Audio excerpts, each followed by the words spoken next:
Ms. Joann Macksyn, thank you for joining us. Thank you for having me. You have run businesses. You've adopted 7 kids, 8? I lost my one daughter. Yeah, I have 7 now, yes. Okay, so you adopted 7, or 8, but have 7. Yes. You work with Metro Ministries, which is Bill Wilson in New York. Yes, Metro World Child now. Yes. Well, we haven't seen him for years. So how did you start? Well, tell a little bit about your businesses. We'll get to all the missions, but all right. Well, Alive Now Services was birthed out of, I came on staff with Metro World Child in 2017. And God didn't have me near the hirelings. He had me with all the missionaries. So all the missionaries were struggling. They needed to raise their own funds. And so I thought, okay, God, you want me to go back and raise money? How am I going to do this? How am I going to help all these missionaries be able to do what God wants them to do? So I went back to Ohio in June 15th of 2017. And I built Alive Now Services. Alive Now Services, like building an agency, a Medicaid agency, usually takes anywhere from 6 months to a year. I didn't sleep for 1 month, and me and my autistic daughter, Nicole, we built the agency in 1 month flat. We turned in the license, and in 5 business days, we got accepted as a provider for the state of Ohio. So it was all God.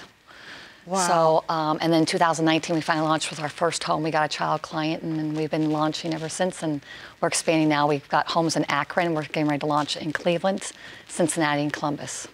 And what are the homes? We do HPC. We do home personal care. We work with severe autism, nonverbal, verbals, PICAs. Our oldest is 51. Our youngest was 5. So What's PICAs? PICAs, where they eat rocks, trees, branches, stuff like that, anything they can grab. So, yeah. Do you see a lot more autism now than you used to? Or? Yes, there's about 459,000 kids born a year with autism. And what do you think that it stems from? It could be, I mean, there's a lot of genetics involved in it. There's a lot, but again, then also we're dealing with dual diagnosis because of the autism, and they also have bouts with like schizophrenia, bipolar, schizophrenic ideations, RAD, everything. So, and my kids were all dual diagnosed except for one. So my house was a boot camp, and I basically based my agency and all of our homes off of what I lived through.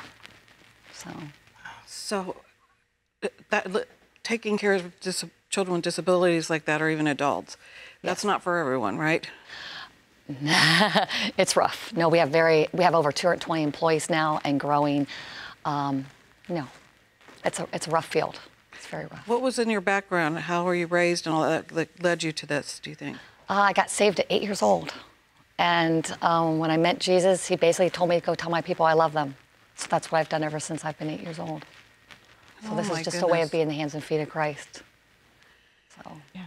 You were helping to raise money for missionaries. What were those missionaries actually? Well, what was their mission field? The missionaries are from Metro World Child, and they're actually based in New York City, but then we're Metro World Childs around the world. We reach about 256,000 kids on a weekly basis. Our goal is to go over 300,000. We're in Kenya, South Africa. We're in the garbage dumps in Manila. We're in the Philippines. We're in Romania. We're just launched in Jamaica. So I have a personal passion for going to Kyrgyzstan, Lebanon, and Jordan is where I'm going to try heading to. Tell our audience how these missionaries are serving in those areas. Metro World Child does what's called Sidewalk Sunday School. So we open up trucks right there in the streets, and we preach the gospel, and we give them hope. So, a lot of people say that these people are hopeless. They just need hope.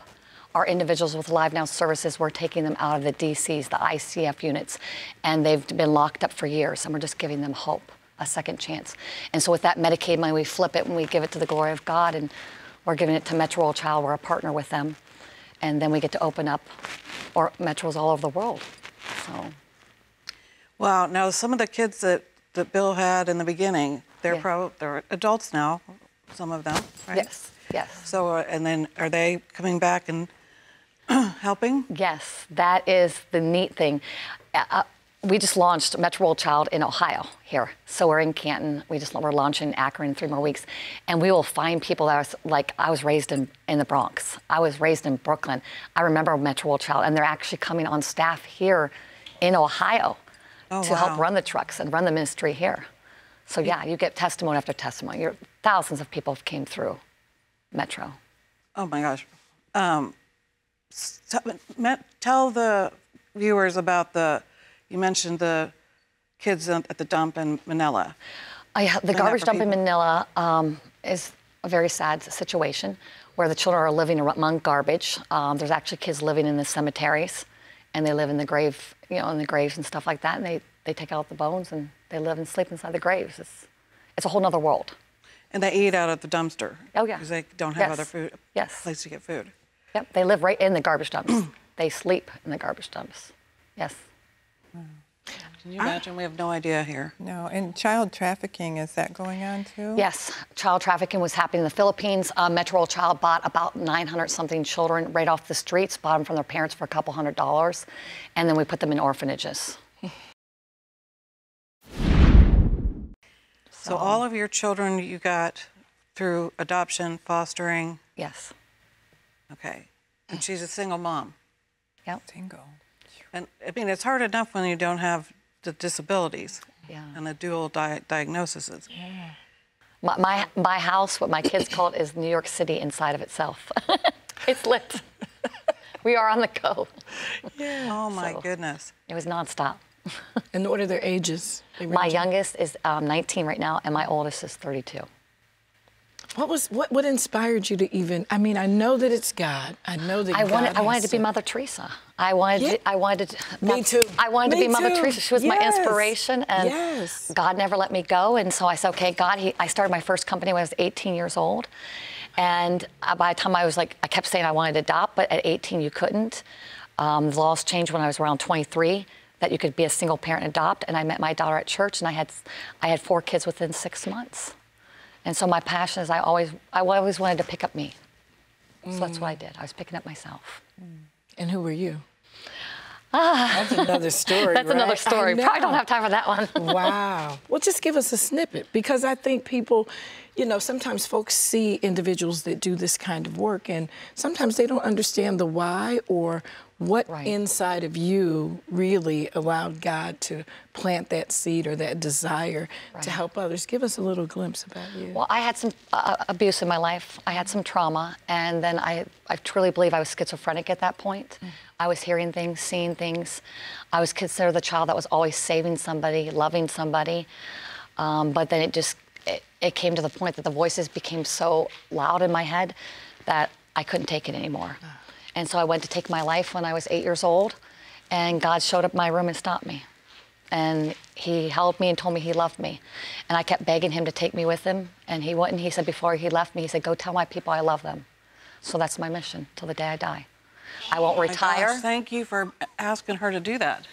Yeah, I won't retire. I'm going to tell people that God loves them right till the day I go home, my last breath. You should tell, when you tell your salvation story, that you should tell the whole thing. Yeah. That's amazing. There's a lot, yeah.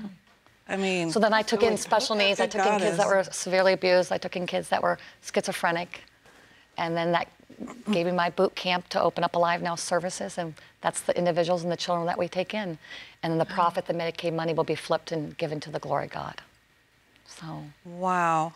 And Alive Now donates about $20,000 a month right now to Metro Child. We get to be a part of feeding. We feed like 90,000 kids in Kenya and South Africa on a weekly basis right now, Metro does. So. Yeah. That is incredible.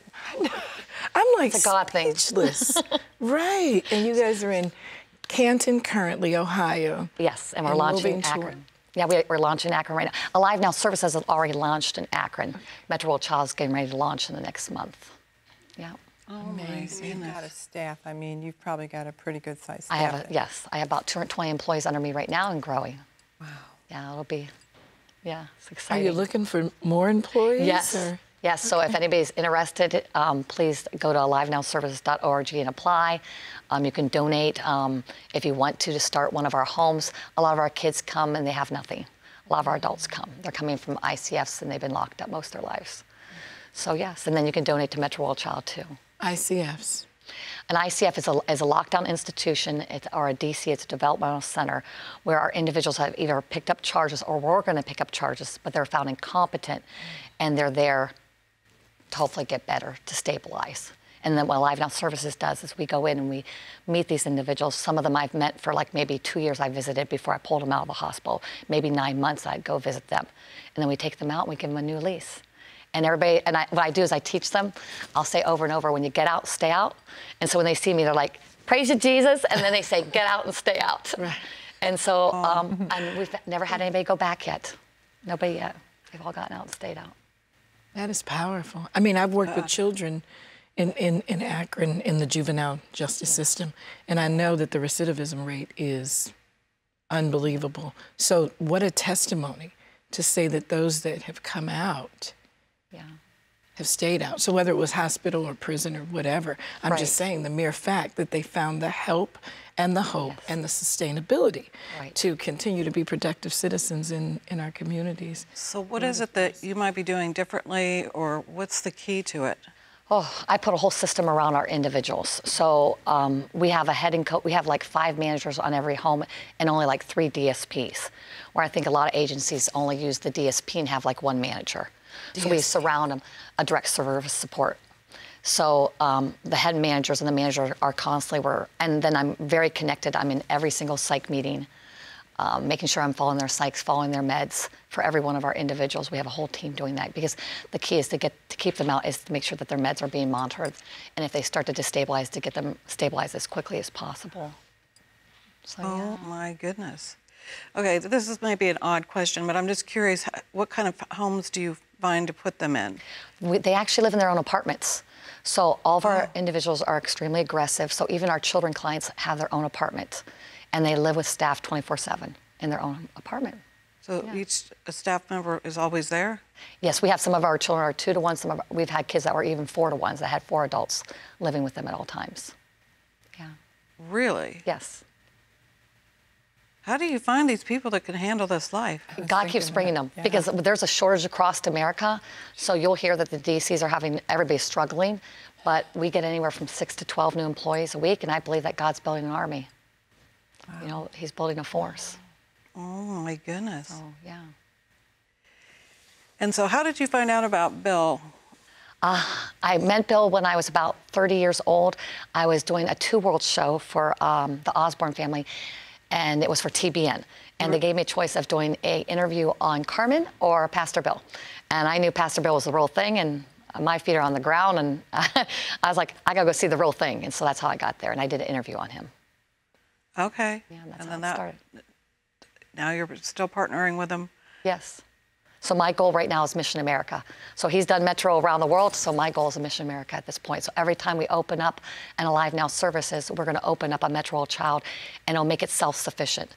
Because a lot of people that open up a Metro Child, maybe, you know, like I was talking about, is that the funds start to go in the church, or maybe the first thing to go is missions and outreach.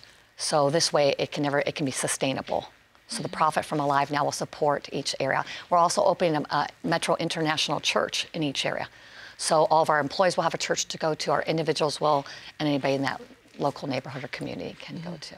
So how did you get connected with TBN? My friends, they did the TBN local station in Louisville. Okay. Here, or where did Yes, in Louisville. Yeah. Okay. When it was, back in the day. Louisville. Yes. She talks so fast. Sorry. You just, no. That's just who you are. But I just want to make sure I'm understanding right. You know, sometimes I don't hear things right either. So it's probably really more me. Yeah. And you think about Louisville, Kentucky too, but this was Louisville, Ohio. Okay. Mm-hmm. Yeah. So the children or the individuals that you all are serving, you serve them in the communities that they live in. So these are services provided in America to citizens from our own country. Yes. So many times when we hear about missions, it's, you know, do something abroad, not at home. So that's amazing that this is serving, I would call them the least of these in our communities. Yes, they're high risk. Yeah. So the high-risk individuals that we take care of, that profit is flipped again to meet high-risk children in the streets.